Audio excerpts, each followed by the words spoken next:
Hello students, welcome to my English tutorial class. আজকে আমি সহজে টেন্স শেখার পার্ট 3 নিয়ে আলোচনা করব। তোমরা যদি পার্ট 1 এবং পার্ট 2 না দেখে থাকো তাহলে উপরে থাকা আই বাটনে ক্লিক করো অথবা ভিডিওর নিচে ডেসক্রিপশন বক্সে যে লিংক দেওয়া রয়েছে তাতেও ক্লিক করতে পারো। পার্ট 3 হলো ফিউচার টেন্স নিয়ে। ফিউচার টেন্সকে আমরা চারটে ভাগে ভাগ করব। ফিউচার টেন্স বা ভবিষ্যৎকাল 4 ভাগে ভাগ করব। প্রথমে ফিউচার ইনডেফিনাইট টেন্স বা সিম্পল ফিউচার টেন্স, তারপর ফিউচার কন্টিনিউয়াস টেন্স, তারপরে ফিউচার পারফেক্ট টেন্স, তারপর future perfect continuous tense. Future indefinite tense বা simple future tense, future continuous tense, future perfect tense, future perfect continuous tense. প্রথমে future indefinite tense বা simple future tense, বাংলায় বলি সাধারণ ভবিষ্যৎকাল বা নিত্য ভবিষ্যৎকাল। কোনো কাজ ভবিষ্যতে বা পরে ঘটবে, হবে বা সম্পন্ন হবে এরূপ বোঝালে ভার্বের সিম্পল ফিউচার টেন্স হয়। বাংলা ভাষায় সাধারণত ক্রিয়ার শেষে ব, বি, বে, বেন ইত্যাদি যোগ থাকে। মনে রাখবে ফিউচার টেন্সের যে কোনো সেন্টেন্সে সাবজেক্টের পরে সাবজেক্ট অনুযায়ী শ্যাল বা উইল বসবে এবং ঠিক তারপরেই ভার্বের প্রেজেন্ট ফর্ম বসবে। এই টেন্সের গঠন কেমন? সাবজেক্ট প্লাস শ্যাল বা will plus main verb plus other words. উদাহরণ, আমি ফুটবল খেলবো, আই শ্যাল প্লে ফুটবল। সে স্কুলে যাবে, he will go to school. তুমি বইটি পড়বে, you will read the book. এই শ্যাল বা উইল কোথায় কোথায় বসে? সাধারণ ভবিষ্যৎ বোঝাতে শুধুমাত্র ফার্স্ট পারসন অর্থাৎ আই এবং উইয়ের পরেই শ্যাল বসে আর বাকি সমস্ত সাবজেক্টের পরে উইল বসে। কিন্তু যদি বক্তার প্রতিজ্ঞা করা, প্রতিশ্রুতি দেওয়া বা কোনো কিছু দৃঢ়ভাবে বলা হয় অর্থাৎ কোনো কিছু জোর দিয়ে বলা হয়, সেই ক্ষেত্রে আই এবং উইয়ের পরে উইল এবং বাকি সমস্ত সাবজেক্টের পরে শ্যাল বসবে। আই এবং উইয়ের পরে উইল, বাকি সমস্ত সাবজেক্টের পরে শ্যাল বসবে। যেমন আই শ্যাল ডু দিস, আমি এটা বললে এটার অর্থ হলো আমি এটি করব, অর্থাৎ সাধারণভাবে সাধারণ ভবিষ্যৎ বোঝাতে এই বাক্যটি এরকম ফরমেশন করেছি। কিন্তু যদি আমি যাবই যাব, আমি করবই করব এরকম ভাবগুলো থাকে, অর্থাৎ এখানে আমি করবই করব এরকম বললে তার ইংরেজি হবে আই উইল ডু দিস, অর্থাৎ জোর দিয়ে বা দৃঢ় করে বলার জন্য আমি ব্যবহার করলাম আই উইল ডু দিস। এই সেন্টেন্সে যদি নেগেটিভ করা হয়, সিম্পল ফিউচার টেন্সের মধ্যে যদি নেগেটিভ করি তাহলে তার ফরমেশন কেমন হবে? সাবজেক্ট প্লাস শ্যাল নট বা will not plus main verb plus other ওয়ার্ডস।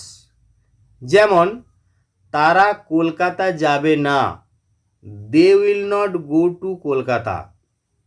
আবার যদি নেগেটিভ কোয়েশ্চেন করি সেই ক্ষেত্রে ফরমেশন হবে শ্যাল বা উইল প্লাস সাবজেক্ট, এই সাবজেক্ট যদি প্রোনাউন হয় তাহলে শ্যাল বা উইলের পরেই subject plus not plus main verb plus other words. একটা উদাহরণ দিই, যেমন will you not go to Kolkata, তুমি কি কলকাতা যাবে না?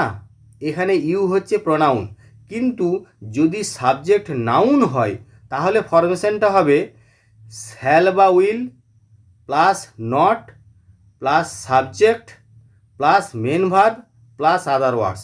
যেমন রাম কি ছবিটি আঁকবে না, will not Ram draw the picture. এরপর আমরা ফিউচার কন্টিনিউয়াস টেন্সে যাই।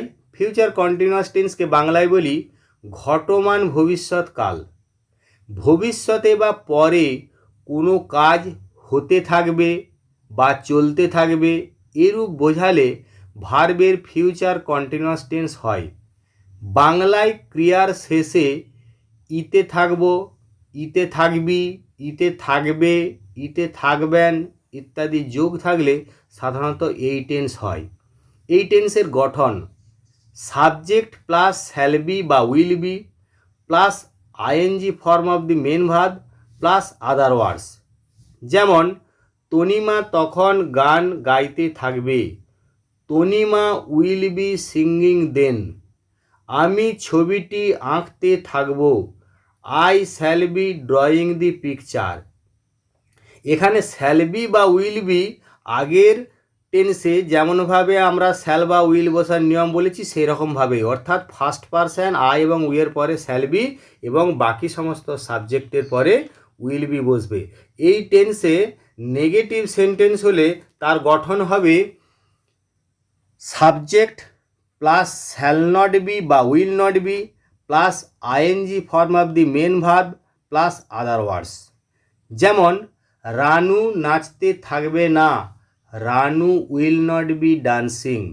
আবার যদি কোয়েশ্চেন করি সেক্ষেত্রে ফরমেশন হবে শ্যাল বা will plus subject plus be plus ING form of the main verb plus other words.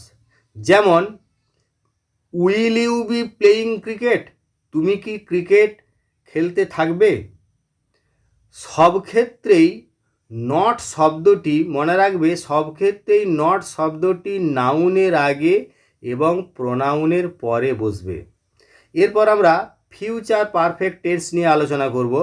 Future perfect টেন্সকে বাংলায় বলছি পুরাঘটিত ভবিষ্যৎকাল। ভবিষ্যতে কোনো নির্দিষ্ট সময়ের মধ্যে কোনো কাজ হয়ে যাবে বা দুটি কাজের মধ্যে যে কাজটি আগে সম্পন্ন হবে তার ফিউচার পারফেক্ট টেন্স হয় এবং অন্য কাজটির সিম্পল প্রেজেন্ট টেন্স হয়। গঠন কেমন? সাবজেক্ট প্লাস শ্যাল হ্যাভ বা will have plus past participle form of the main verb plus other words. যেমন সন্ধ্যের আগেই আমরা জয়পুর পৌঁছে যাব, we shall have reached Jaipur before evening. Ram আসার আগে সে পড়া শেষ করবে, he will have finished his lessons before Ram comes. এখানেও শ্যাল হ্যাভ বা উইল হ্যাভটা বসবে ঠিক আগের মতোই, অর্থাৎ ফার্স্ট পারসন আই এবং উইয়ের পরে শ্যাল হ্যাভ, বাকি সমস্ত সাবজেক্টের পরে উইল হ্যাভ বসবে। এই টেন্সের ক্ষেত্রে যদি নেগেটিভ করা হয় তাহলে তার ফরমেশন কেমন হবে? সেই ক্ষেত্রে শ্যাল হ্যাভ বা উইল হ্যাভের পরেই কিন্তু নটটা বসাতে হবে। ফিউচার পারফেক্ট কন্টিনিউয়াস টেন্স বাংলায় বলছি পুরাঘটিত ঘটমান ভবিষ্যৎকাল। কাকে বলে না, ভবিষ্যৎকালে দুটি কাজ হবে এবং তার মধ্যে যে কাজটি অন্যটির আগে আরম্ভ হয়ে চলতে থাকবে বা হতে থাকবে সেই কাজটির ভার্বের ফিউচার পারফেক্ট কন্টিনিউয়াস টেন্স হয়, পরেরটির জন্য সিম্পল প্রেজেন্ট টেন্স হয়।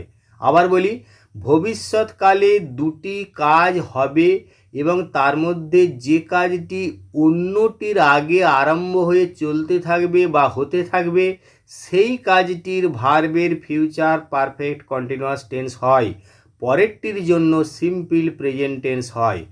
তাহলে গঠন কেমন হবে? Subject plus shall have been বা will have been plus ING form of the main verb plus others. উদাহরণ, মা রান্না শেষ করার আগে আমি 3 ঘন্টা ধরে পড়তে থাকব, I shall have been studying for 3 hours before my mother finishes cooking. তারা মাঠে কাজ করতে থাকবে বৃষ্টি শুরু হওয়ার আগে, they will have been working in the field before it begins to rain. কোন কোন সাবজেক্টের পরে শ্যাল হ্যাভ বিন বা উইল হ্যাভ বিন বসবে সেটা আগের মতোই, ফার্স্ট পারসন অর্থাৎ আই বা উইয়ের পরে শ্যাল হ্যাভ বিন এবং বাকি সমস্ত সাবজেক্টের পরে উইল হ্যাভ বিন বসবে। আজ এই পর্যন্তই। তোমাদের কোনো অসুবিধা হলে কমেন্ট করে জানাও। Thanks for watching.